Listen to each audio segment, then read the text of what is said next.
బహుశా ఒకవేళ ఈ రోజు దేవుడు లెటర్ రాస్తే ఎలా ఉంటుంది తెలుసా? అద్భుతమైన నా పండుగ ఆచరించుకుంటున్నారు, కనీసం నాకు ఒక్క నిమిషమైన స్థలం ఇచ్చారా, ఒక్క నిమిషమైన నా గురించి ఆలోచించారా?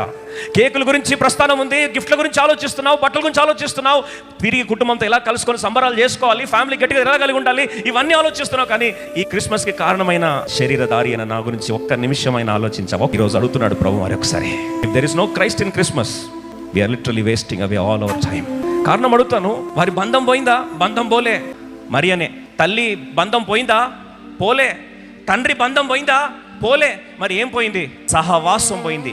They last the fellowship but they did not lose the relationship. ఈరోజు అడుగుతున్న దేవుని బిడ్డలుగా, we might have relationship with God. ఆయన దేవుడు నాకు తెలుసండి, నా తండ్రి అండి, నా ఇదండి, నాదండి అని ఈరోజు అంటున్నావు. You might have relationship but you might not have fellowship. That is the tragedy of Christmas. దేవునితో సహవాసం లేకుండా ఈరోజు సంబంధ బాంధవ్యం ఉండొచ్చు, నీ దేవుడే ఉండొచ్చు, నువ్వు క్రైస్తవుడే ఉండొచ్చు. ఈరోజు నీకు పరిశుద్ధాత్మ దేవుడు నాలో ఉన్నాడు, నాతో ఉన్నాడు, యేసు ప్రభుతో నాకు బంధం ఉంది అనొచ్చు. బంధం ఎవరు తీయలేరో. సహవాసం ఉందా? ఈరోజు ప్రభు అంటున్నాడు, తలుపు ఎద్దు నిల్చుండి తట్టుచున్నాను, ఎవడైనా నా స్వరం విని తీసినట్లయితే నేను అతడితోనూ అతడు నాతోనూ సహవాసము చేస్తాను.